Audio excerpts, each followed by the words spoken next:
pessoal, saudações tricolores. Hoje tem fusão, hein? Hoje tem fusão e tem sofrimento garantido.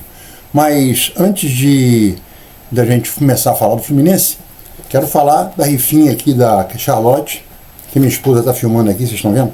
Para mostrar de tudo que é maneiro.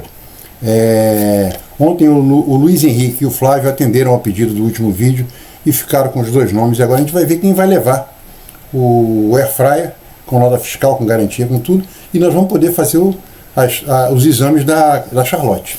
Ela já começou a fazer fisioterapia. Tá legal? Eu vou abrir aqui agora, ó. Isso aqui tá lacradão, ó. E é duro pra caramba. Então eu vou cortar, porque senão arrebenta essa cartela toda. Depois a gente passa um trecho do filminho dela fazendo fisioterapia pra eles verem. Tá bom, viu? Minha esposa falou, pode falar mais alto, mas... É que a cada sessão de fisioterapia eu faço um filminho, mostro, aí a gente depois apresenta pra vocês que o tratamento dela está sendo levado adiante. Ó, agora é que eu vou saber quem é que me levou. Tá bom. Viu? Minha esposa falou, pode falar mais alto, mas... É que a cada sessão de fisioterapia eu faço um filminho, mostro, aí a gente depois apresenta para vocês que o tratamento dela está sendo levado adiante. Ó, agora é que eu vou saber quem é que me levou. Porque também esse filme aqui também vai para muita gente que comprou, que não faz parte do Laranjeira 21. Caramba! Luma. Luma. Quem venceu? Eu ainda nem vi quem venceu ainda, ó. Tá aqui, ó. A gente já sabe que o nome é Luma. Ganhou. Luma. Quem venceu o Luma foi... Ontem o Luan ontem escolheu... O Luiz Henrique escolheu o Luan. Foi o último nome, se não me engano assim. Deve estar do lado da Luma. Lorenzo. Aqui. Tá aqui, Luma. Luiz Onofre. Foi quem ligou ontem, logo depois dos dois nomes. Queria comprar os outros dois nomes também. Luiz, nem precisou. Você levou o Airfryer. Tá, o Airfryer, nota fiscal na caixa. E ajudou muito a causa. A gente está muito feliz. Eu e a Márcia. Então, eu e a Márcia somos felizes. Bom, agora que já está terminado aqui, nós vamos falar do Fluminense. Hoje tem jogo, né? Hoje tem jogo. Hoje nós não temos mais o patrocínio da Unimed, mas fazemos sempre o nosso Eletro online. O jogo do Fluminense pode ser o jogo mais fácil do mundo e é garantido no Eletro. Porque o Fluminense, nada é fácil pro Fluminense. Quando é fácil, a gente até desconfia. Eu tenho o hábito de falar, quando eu estou no Maracanã, às vezes eu falo isso, alguém ouve e ri. Mas eu já falei por aqui também algumas vezes. O Fluminense faz 1 a 0, a gente está esperando fazer 2 e 3. 3 dá uma certa tranquilidade, 4 a gente fica tranquilo. Porque só faz 1 a 0, 2 a 0. Ela fez 2 a 0 logo no início do segundo tempo. Aí logo depois desses 2 a 0 a gente leva 2 a 1, continua o sofrimento. Ou então tá 2 a 0, faltando 10 minutos, os caras fazem 2 a 1. Aí a tendência natural do Fluminense, como qualquer time, é dar aquela recuada. E a gente começa a rezar. Pedir para os caras jogarem, porque aquele time fraquíssimo começa a dar chute, o goleiro começa a salvar. É terrível. E hoje é um jogo assim.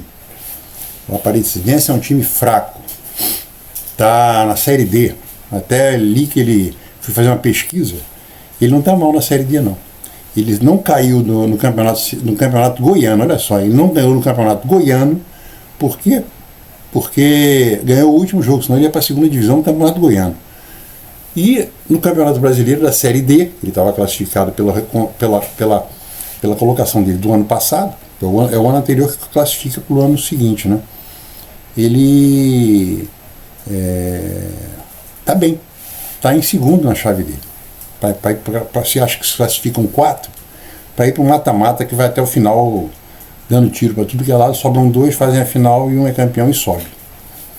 Então ele tá por enquanto se classificando para o mata-mata, embora esteja muito no início, né? No início não, tá quase chegando na metade. Mas é um time fraco, vai jogar numa cidade que ele não tem torcida absoluta, já não tem torcida em Goiânia, você imagina ele jogar em Brasília. Para vender o mando de campo, ele vendeu o mando de campo, se não me engano, por R$500 mil. Que é 2 vezes a folha de... Se bobear, é 3 vezes a folha de pagamento deles mensal. Folha mensal deles. Então você imagina, se eles passarem agora, eles vão ganhar 3 milhões e 200, já garantem 9 milhões, quer dizer, puta, os caras devem estar loucos, vão jogar a vida. E o Fluminense vai jogar, que a gente precisa saber se o Fluminense vai jogar com ou contra a torcida. Porque o time do Fluminense é bipolar, a gente não sabe se ele jogar contra ou a favor. E o nosso amigo Renato Gaúcho, o treineiro, e a fisiologia, eu não acredito, com toda sinceridade, gente, eu não acredito nesse negócio de fisiologia, pedir para poupar o Keno. O Freitas eu até entendo, o Freitas está jogando todos os jogos, não é substituído. Como a gente tem uma sequência de jogos muito violenta aí pela frente, mais um campeonato mundial, eu até entendo, vamos dar uma poupada nesse mané aqui. Vou poupar o Ganso, por quê? Porque o Ganso teve aquela miocardite, está com medo, o que é natural, qualquer um ficaria. E já é um cara de 35, 36 anos que custa, normalmente ele com 25 anos já custava entrar em forma, você imagina agora, está custando entrar em forma. Então, embora a barração dele lá em barração, que eu falo assim, ele não ter jogado no Juventude, também é algo muito esquisito. Ele teve uma alergia, quer dizer, ele teve uma alergia na véspera e não pôde jogar. Isso é esquisitíssimo. Quer dizer, isso só mostra que o ambiente do Fluminense não é aquela maravilha toda. O Renato Augusto jogou e saiu. O Renato Gaúcho fala que agora estou contando com o Renato Augusto, porque ele vai colocá-lo numa função de substituir o Everaldo, que ele tem treinado razoavelmente bem. Aí o cara entra contra o Juventude, depois chega aqui no Rio, eu quero parar, quero rescindir meu contrato. Acabou. O Keno, nos últimos, sei lá, mais de um mês, há um mês, nos últimos 30 dias, o Keno não fez 4 partidas inteiras no Fluminense. 4. Ou seja, não está jogando uma vez por semana, ele tem 2 jogos seguidos. Controle de carga, controle de carga. Ele está muito cansado. O Freitas eu até entendo. Agora, o Keno é muito esquisito, isso é muito estranho, não bate coisa com coisa. O Lima teve uma contusão vagabunda, já está há 3 semanas sem poder jogar, vai estar indo para a 3ª semana, é aquela contusão de 1 semana e meia. O Vasco está querendo contratar ele, mas o Vasco levou um transfer ban, não pode contratar. É tudo esquisito, tudo nebuloso, tudo esquisito no Fluminense. Então hoje, a gente não vai com o Keno, se bem que vocês sabem que para mim o Keno não faz falta absolutamente nenhuma. O Keno é jogador de 15 minutos. Quanto à Aparecidense aqui, ele chutou 10 bolas, fez um gol. Aliás, é a única bola que ele chutou onde o goleiro realmente não podia pegar. Porque as outras foi para fora, foi em cima do goleiro. Contra o outro jogo que ele entrou, também chutou pra caramba, logo depois do Aparecidense. Chutou pra caramba, mas também ele não acerta o gol, ele chuta muito, mas erra o gol, pô. Eu fico imaginando o Cano, se o Cano chutar a quantidade de bolas que o Keno chuta, ele faz 3 gols. A quantidade de bola que o Keno tem chutado. Porque foi nos últimos 3 jogos que o Keno resolveu chutar para gol. Graças a Deus. Mas o Keno para mim não faz falta. O Keno é um jogador de 15 minutos, ele ameaça correr, toma a decisão errada, passa a bola errada, não marca. Isso para mim é o principal. O Keno não marca, ele corre para não chegar, ele corre para não dividir. Então, eu acho que a vantagem que o Canóbio, por exemplo, leva em relação a ele é isso. O Canóbio divide todas. Mas a gente não vai ter o Keno. E a coisa que me preocupou, você pode pensar por um lado está certo, por outro lado para mim está errado. Nosso time vai ser Fábio Samuel Xavier, que me dá medo, que é aquele jogador Gui alguma coisa, que perdeu 2 gols feitos. Ele entrou pelo lado do Samuel Xavier. O Juventude não, o Atlético Mineiro, os caras só atacaram em cima do Samuel Xavier. Inclusive o gol que saiu da direita era para ele estar marcando, ele não estava marcando ninguém. O cara entrou e fez o gol. O cara entrou, chutou, o Fábio não saiu do gol também, porque era uma bola para ele sair. O cara tirou com o pé, aí logo depois gol.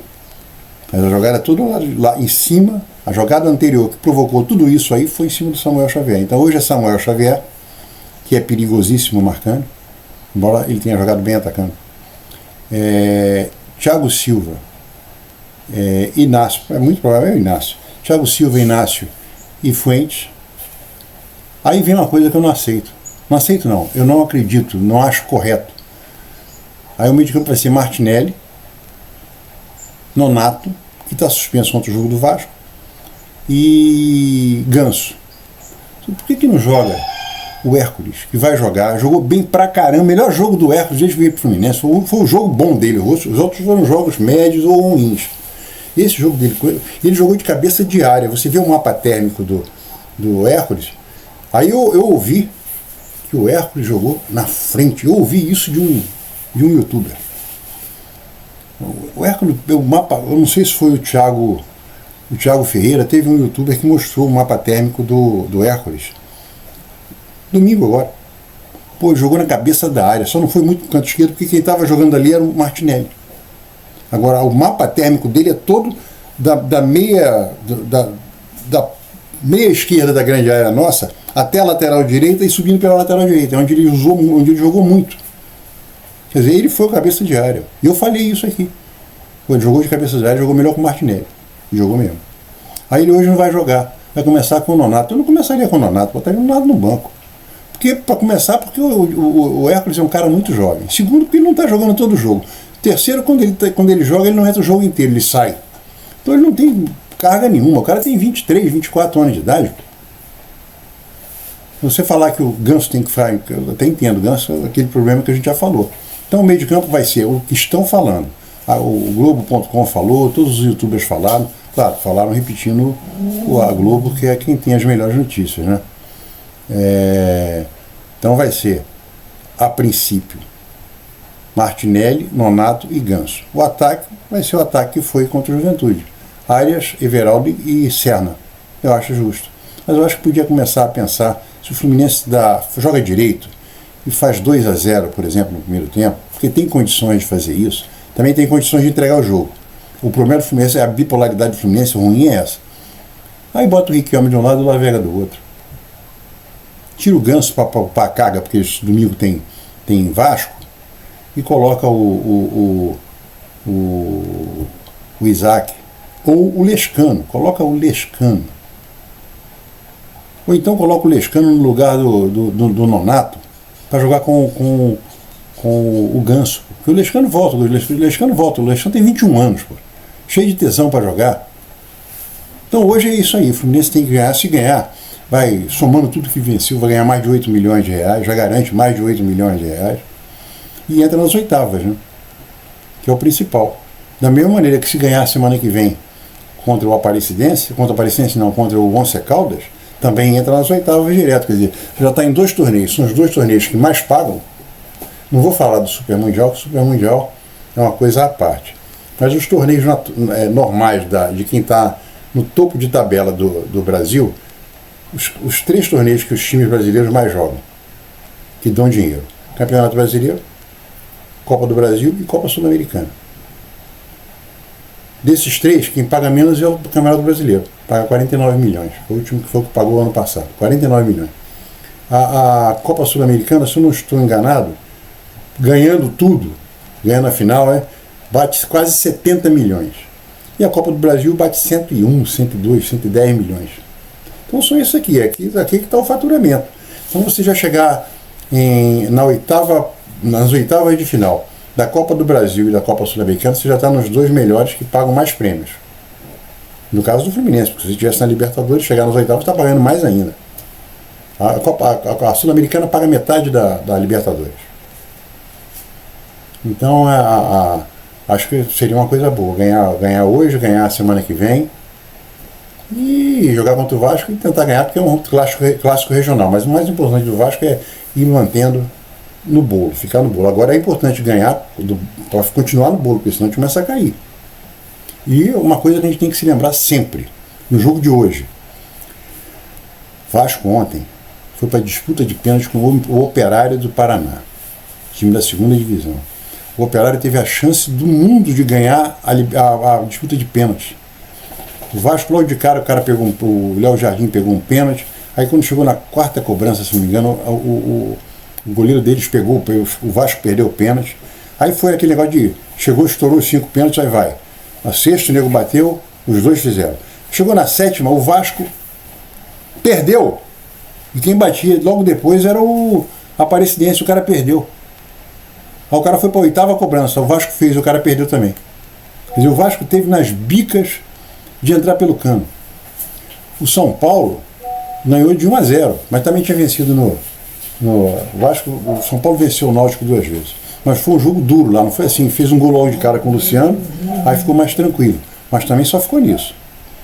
O Grêmio jogou com o CSA da 3ª divisão, empatou na arena deles e está desclassificado. Quer dizer, então, e o Atlético Paranaense ganhou do Brusque de 1-0 e o Brusque teve um gol anulado.